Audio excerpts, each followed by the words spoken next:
Hello everyone and welcome to Doom Bible.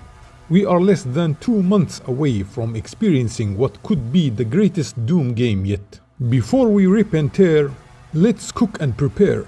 This video will cover everything we've learned so far about the lore of the Doom the Dark Ages. If you have played Doom Eternal and have a basic understanding of the lore, this video is perfect for you. However, if you are new to Doom, you might want to check out my previous videos from the first chapter, or let me know down in the comments if you would like to have a 5-minute summary of Doom lore before the Dark Ages to help you catch up. This video may contain spoilers, as we are referencing the Dark Ages as described in the Book of Kings from Doom Eternal's codex. Alright, now, here is our beautiful whiteboard, where we carefully place our chess pieces. We have 6 major worlds that will either be featured in the game or play an important role behind the scenes. Let's start with the higher dimensional worlds. We have Ingmar Sanctum, the oldest and holiest place in existence, Ahzrak, the homeworld of the Maykrs, and Hell. Let's move to the humanoid worlds now. We have Argent Dinur, Mars with the legendary city of Hebeth, and finally the Doomslayer's homeworld, Earth. While the Maykrs play a major role in the game, Ahzrak itself will most likely not be featured, as it isn't directly involved, so I'll remove it from the board. The events of the Dark Ages will take place few million years before humanity was born on Earth. The Argenta people, with the help of the Maykrs technology, expanded across the universe, establishing settlements on Mars and Earth. They built a small settlement on Earth, while on Mars, they constructed the legendary city of Hebeth. Now let's see our major players, the Khan Maykr, the Fat Maykr, Samur Maykr, King Novak, the Grav and the Sentinel Priests, Commander Valen, Commander Valen's son, our protagonist Doomslayer, and finally the main villain, Ahzrak. Now let's add few important figures, who are likely will not be featured in the game, but they are relevant to the story. The Father, the Maker's deity and the creator of Earth, Davoth, the Dark Lord, the creator of all things, and finally the Wretch, whom only mentioned in Doom 2016. Let's not forget few major important entities. The ancient wraiths in Argent Dinur, the icon of sin laying dormant in Hell, Agaddon hunters living on Earth. And now for the final 2 crucial chess pieces, Hugo Martin, the only eyewitness, thinking, how do I make a profitable game from this? Me, documenting it all in my little Doom Bible, thinking, how do I make a profitable channel from this? It seems I forgot King Novak's daughter, Thera. Anyway, to simplify the board, let's focus only on the most crucial characters. This looks much simpler now, but we haven't entered the first level yet. Before that, as covered in my previous video, the Doomslayer awakened his divine power thanks to Samur Maykr. Samur unknowingly helped achieve a major goal of the Dark Lord by blessing the Slayer with the Divinity Machine. After this, Samur vanished once more. He believed that awakening the Doomslayer's power was enough to save the world from the demons, and he had no further interest in the war. His only concern would resurface much later, when humans emerge on Earth and discover Argent energy. The Khan Maykr, upon realizing Samur's actions, became furious. She identified him as the heretic who stole the father's essence from Ahzrak eons ago. Now he came back again and acted without permission, placing Doomguy in the Divinity Machine. She thought the Divinity Machine would detect her prophesied arch-enemy, not a machine that could grant power. She seemed confused, not knowing what had truly happened. Something told her that the Slayer was her prophesied enemy, but she wasn't certain. This is why, despite the Slayer being her ultimate weapon against Hell, she didn't like him. So let's remove Samur from the picture, because I doubt we will see him in the game. Here we go. Now this picture looks perfect. This is how the game will likely start. On the left we see the known villains. In the center are the double-faced heretics, slowly losing their way and hiding their betrayal from their fellow sentinels. And on the right side, the loyal sentinel warriors with the Slayer. At this point, everything revolves around Hell's unholy crusade against the Argenta people. The Dark Ages consist of 3 major arcs: the Conspiracy Arc, Civil War Arc, and Hell Trap Arc. While the main game campaign may only cover the conspiracy arc, there is a small chance it will touch on some key events from the Civil War arc, especially in the upcoming DLC. This video will focus on the conspiracy arc, which begins after the Slayer awakens his power and ends when the Sentinels uncover the truth about the Maykrs' betrayal. I will cover the Civil War arc in my next video. Now let's quickly break down the goals of each party. The Argenta people are defending their civilization against Hell's invasion. The Slayer's goal is not only to protect the people from demons, but to bring down his wrath upon the demons and their dark lords who have wronged him. The Khan Maykr and the priests initially aimed to defend Argent Dinur, but after they discovered the wonders of Hell's energy, they became obsessed with it, as it could slow their transfiguration and grant them immortality. This is where betrayal takes root. The more battles they fought, the more casualties fell, the more demons returned, the more Hell essence they could gather. The Khan Maykr realized that by harvesting Hell energy, she could prolong the life of the Maykr race. This led to the Unholy Alliance, one that would change everything. And this brings us to the main villain, Ahzrak. Judging by his appearance, he is likely a demon lord, a dark priest, or even one of the dark lords who succeeded Davoth after he was sealed.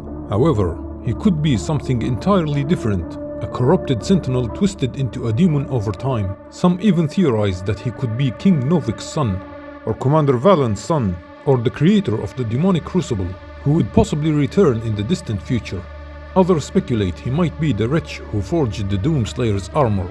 At this point, he could be anything. He may have his own personal goals and not be an ally of Davoth, or he could simply be working with him. Let's consider what his goals might be. He could be trying to lead the Maykrs astray by promising the Khan Maykr an endless supply of Hell energy. By doing so, he would lure her into an alliance with the Dark Lord, which would anger the Doomslayer and make her his target. If this is Ahzrak's true plan, then it means he is a direct loyalist to the Dark Lord, since the Dark Lord's ultimate goal is to turn the Slayer against the Maykrs, and the easiest way to do that is to push the Khan Maykr to the point where she becomes the enemy of the Slayer. Another possible goal hinted in the game's reveal, either to steal the Slayer's power or to control him, turning him into an ally of Hell. If this is Ahzrak's true plan, he might be acting for his own benefit, or he could still be doing it to help the Dark Lord claim the Slayer's power. Based on the revealed material, Ahzrak appears to have a direct connection to Degrav. Since Degrav is a close ally of the Khan Maykr, this suggests that Ahzrak is likely aligned with the Deg priests and the Maykrs. However, depending on his true intentions, he may either be manipulating them for his own goals or genuinely working alongside them. Also, as I mentioned earlier, there is a small chance that Ahzrak could be the wretch who gave the Slayer his powerful armor, but it's more likely that he isn't. We never received any information about the wretch in Doom Eternal, so it's possible that the wretch will never play a role in the Dark Ages. The armor that the Slayer wears in the beginning of the game might be the one received from the wretch already. But speaking about the wretch being a Hell entity, why would he do the Slayer a favor? I have two possible answers. Either the wretch is Ahzrak or working for Ahzrak, giving the Slayer armor that will help them control him. Or the wretch is a loyalist to Davoth, giving the armor to the Slayer as a tool to help him fight the Khan Maykr later. We don't know much about this Fat Maykr, but there is a chance that he could still be an ally to the Sentinels. However, it's more likely that he is working under the Khan Maker's command, which would put him on the double-faced side.